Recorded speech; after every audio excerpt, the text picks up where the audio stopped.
մի քանի հարցներ, բայց մի ճշգրտող հարց պարոնտային, որ ինքերս պատասխանը անդրադարձավ, սուկետ մասով կոնկուրսեր պատասխանեցիք, ինքը խոսեց վերարտահանման մասին, ես նոր նայում եմ, հետք գրել էր, որ 2022 թվականի ընթացքում 487 միլիոն դոլարի պատասխան է արտահանվել Հայաստանից եւ ըստ վերլուծության հիմնականը եղել է Ռուսաստանից ներկրված եւ դեպի Արաբական Միացյալ Էմիրությունները արտահանված ադամանց, այս մասով դուք այստեղ ռիսկ եք տեսնում, թե չէ բարձր, վերարտահանումը կարելի է ադամանդագործության եւ արդյունաբերության ցուցանիշների մեջ մտցնել, առհասարակ դա մեզ նպաստում է, թե ոչ որպես արդյունաբերական գյուղ, առևտրով ենք զբաղվում ենք, վերավաճառում ենք կամ վերարտահանում ենք։ Սրանք հիմնականորեն անդրադառնալով մի քանի հարցեր ունեմ ձեզ, պարոն Թերոփյան, եւ մի հարց անխոժյալից, բայց այդ երևի վերջում որ գործընկերների շատ զբաղեցնեն կամ առանձին։ Պարոն Թերոփյան, դուք սկզբում նշեցիք ձեր ստեղծումները, թե ինչ ծրագրեր իրականացվել եւ այլն, բայց ես էլ ստիպված եմ ձեզ հիշեցնել այն չկատարված խոստումները կամ կիսատ կատարված խոստումները, որոնց մասին դուք տարվանցում տարբեր առևտրերով կամ նախորդ տարիներին վարսաձայնել եք շատ բուրան արժեքաժետ առաջացրել եւ հետո միացած այդ քուցի իջել է։ Օրինակ մի Դաստանավիկ թեման է, հստակ չհասկացանք ինչ հարաբերություն խոսեցիք, վերջո կա այդ Դաստանավը չկա, աշխատում է, չի աշխատում, եթե չէր աշխատում, ապա կամ չպիտի աշխատել ինչ այդպես մեջ հաղորդում վարսացավ։ Ինչ որ նավահանգստի ծրագիրի վերջը երբ է գործարկվելու կամ ռեալ համարում եք, թե չէ, որ շատ մասնագետներ համարում են, որ Հայաստանի դեպքում դա ռեալ չէ։ Ստեպով մեկ ավտոմեքենաների գործարանի մասին գրվեց, որ նրանք չեն աշխատում, հավաքման գործընթաց տեղի չի ունենում, միշտ դա շատ մեծ ստեղծվերում է ներկայացվել անցած տարվա ընթացքում։ Այդ չեմ խոսում, որ ժամանակին խոսում էր Չարենց Ավանում վերելակների գործարան կառուցելու մասին, Մերջավանի էլեկտրոտեխնիկայի գործարանը աշխատել Վանաձորի գազաբալոնների գործարանը, ու այսպես շարունակ բազմաթիվ գործարաններ պետք է բացվեն կամ բացվեցին ու հետո չաշխատեցին։ Սրանք բացատրությունը ո՞րն է, պարոն Թերոփյան։ Եվ եթե թվային ուժելով ունեք ձեր ձեռքի տակ ասել 2023 թվականի ընթացքում քանի աշխատատեղ է փակվել եւ քանի աշխատատեղ է բացվել եւ հատկապես արցախցիների ոսկե հաշվի առնելով նրանց ցանցը տեղավորվել է բացված աշխատատեղերում։ Մի հարց է դες տիկին Սիսյան Պողոսյանին եւ Անդրեաս Մասով։ Դուք խոսեցիք երես ողջույն թվերի մասին, վերջին օրերի Բաղդադաշենի անցակետի կիլոմետրանոց հերթը հուշում են, որ Հայաստանից ավելի շատ գնում են Վրաստան, քան Վրաստանից գալիս են։ Դուք ի վերջո ունեք բացատրություններ բոլոր ռազմավարություններով հանդեպ։ Ինչի է, որ Հայաստանից ամեն դեպքում ավելի շատ են նախընտրում գնալ Վրաստանում հանգստանալ, քան Վրաստանից գալ ու գնալ օրինակ Տավտագերում շատ էժան գներով հանգստանալ երեք Վրաստանից էժան։ Մեկ էլ մեր հանդիկ հայրենակիցները այդ ամեն ինչի մեջ զբաղվածությունը տվյալների մեջ մտնում են, այս մեծ ոսկը որ կան Հնդկաստանից, այդ մեծ ոսկը որ ասացիք Դուբայի միջոցով գալիս, Դուբայից գալիս, ի վերջո հնդկացիներն են գալիս, թե Դուբայից, չարած Դուբայ գալիս են Հայաստան։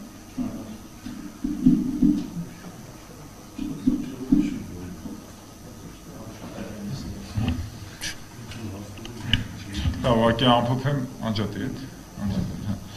ուղղակի ամփոփեմ նախ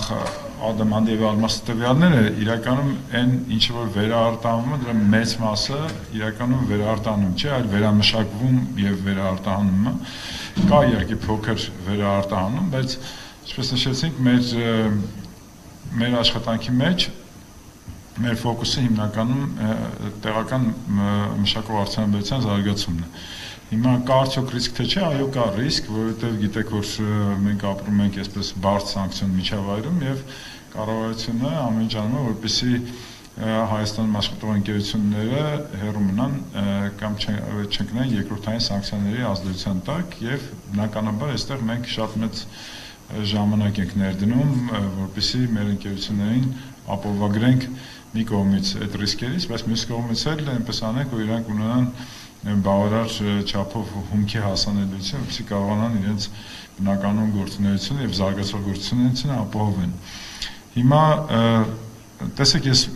մի բառով պատասխանեմ Սեպու, Մերձավան, չգիտեմ, ասենք Կիրովական եւ այլն, դուք մի անգամ եք տվել այդ հարցը, ես հիմա մի հատ ընդհանուր բոլորի համար պարզաբանեմ, որպեսզի պարզ լինի։ Էկոնոմիկայի նախարարությունը աշխատում է տարբեր ընկերությունների հետ։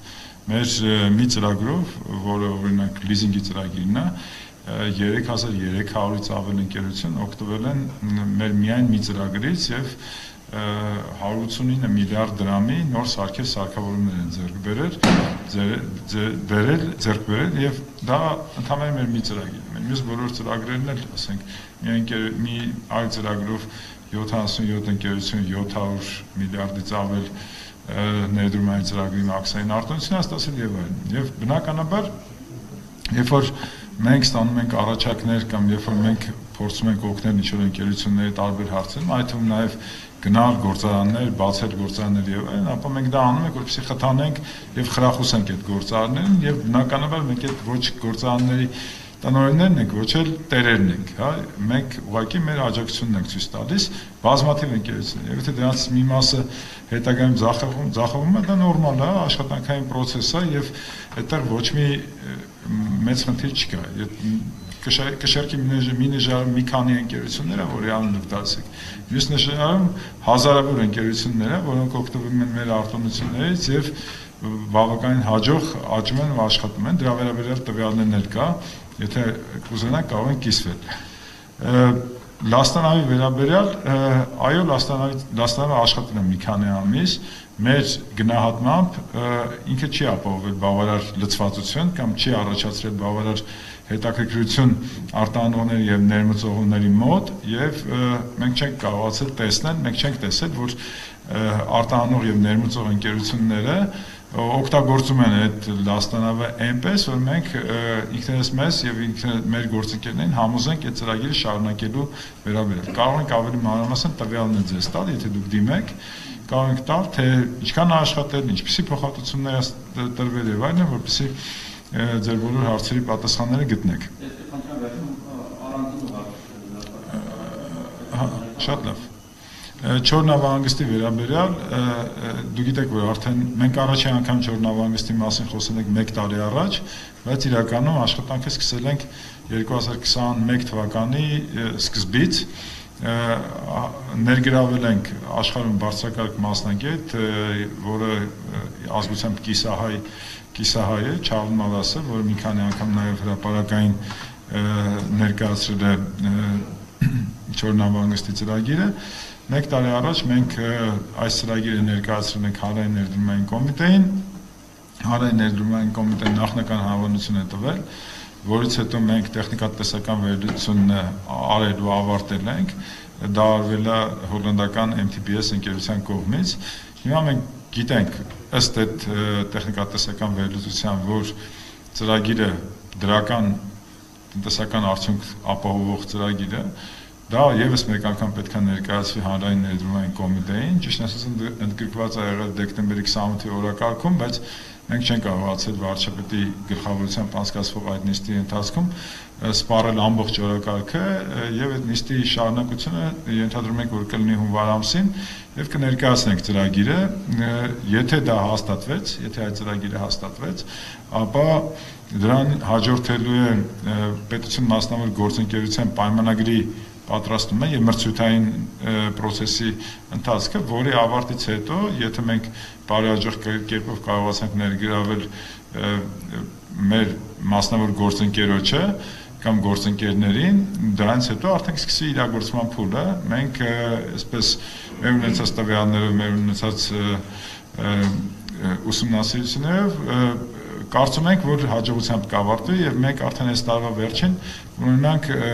այսպես ասենք մեր գործընկերոջը Գյումրիի Չոր նավահանգստի եւ ինդուստրիալ պարկի հատուկ տնտեսական գոտու օպերատորի հարցում։ Աշխատատեղը բացվել, փակվելու վերաբերյալ ճիշտ ասած այդպիսի ստատիստիկա չունենք, ուղղակի գիտենք, որ մոտ 40,000 նոր աշխատատեղ է բացվել 2023 թվականի ընթացքում։